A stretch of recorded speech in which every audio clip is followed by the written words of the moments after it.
சமயம் தமிழ் நேர்களுக்கு வணக்கம். இன்றைக்கி நம்மளோட chef Argo Mukherjee bread pakoda எப்படி செய்கிறதுன்னு நம்மளுக்கு காட்ட போகிறார்.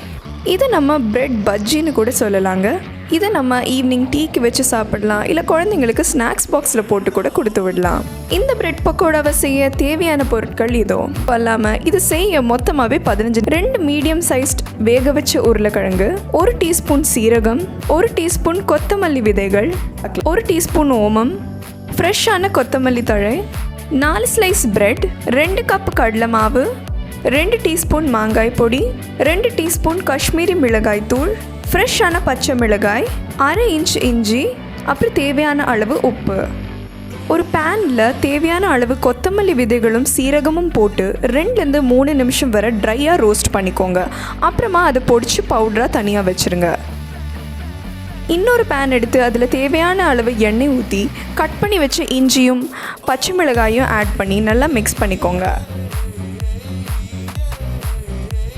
இப்போ அதே பேனில் ஏற்கனவே வேக வச்சு ஸ்மாஷ் பண்ணி வச்சுருந்த உருளைக்கிழங்க, தேவையான அளவு காஷ்மீரி மிளகாய் தூள், மாங்காய் பொடி போட்டு நம்ம ஏற்கனவே வறுத்து பொடிச்சு வச்சுருந்த கொத்தமல்லி சீரகத்தூளையும் மிக்ஸ் பண்ணிக்கோங்க.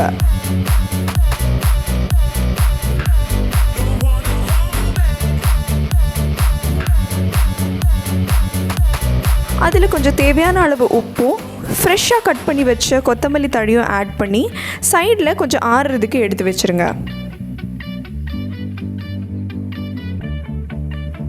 கடலை மாவு, ஓமம், உப்பு, காஷ்மீரி மிளகாய் தூளில் தேவையான அளவு தண்ணி ஊற்றி நல்லா ஒரு மாவு பதத்துக்கு செஞ்சு ஒரு 5லேருந்து 7 நிமிஷம் வரை அதை சைடில் எடுத்து வச்சுருங்க.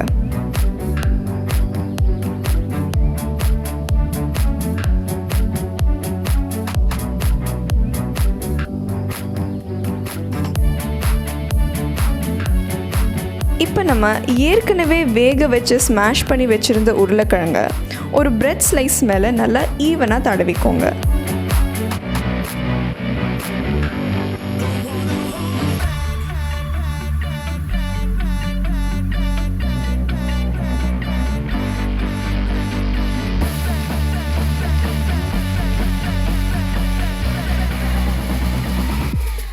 அதுக்கு மேலே இன்னொரு பிரெட் ஸ்லைஸை வைங்க.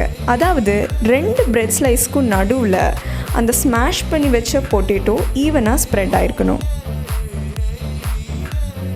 இப்போ நம்ம ஏற்கனவே செஞ்சு வச்சுருந்த கடலை மாவை இன்னும் கொஞ்சம் தண்ணி ஊற்றி ஃப்ளோ ஆன பதத்தில் ஆக்கிக்கலாம். அதாவது கொஞ்சம் தண்ணி பதத்தில் இருக்கணும்.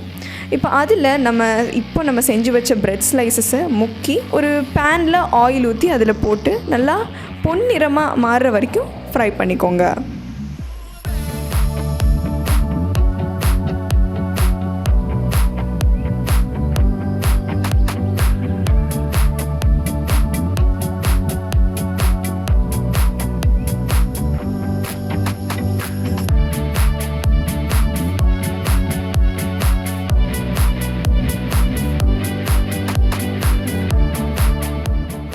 சூடான சுவையான பிரெட் பக்கோடா தயார். இது நம்ம சாஸ் வச்சு சாப்பிடலாம், மயோனைஸ் வச்சு சாப்பிடலாம், இல்லை புதினா சட்னி வச்சு கூட செஞ்சு சாப்பிடலாம். இந்த டிஷ்ஷை மறக்காமல் வீட்டில் ட்ரை பண்ணி பாருங்கள். இந்த டிஷ் உங்களுக்கு பிடிச்சிருந்துன்னா கண்டிப்பாக வீடியோவை லைக் பண்ணுங்கள், ஷேர் பண்ணுங்கள், அண்ட் உங்களோட ஒப்பீனியன்ஸை நீங்கள் காமெண்ட் பாக்ஸில் சொல்லலாம். சமயம் தமிழ் சப்ஸ்கிரைப் பண்ணாதவங்க மறக்காமல் சப்ஸ்கிரைப் பண்ணுங்கள்.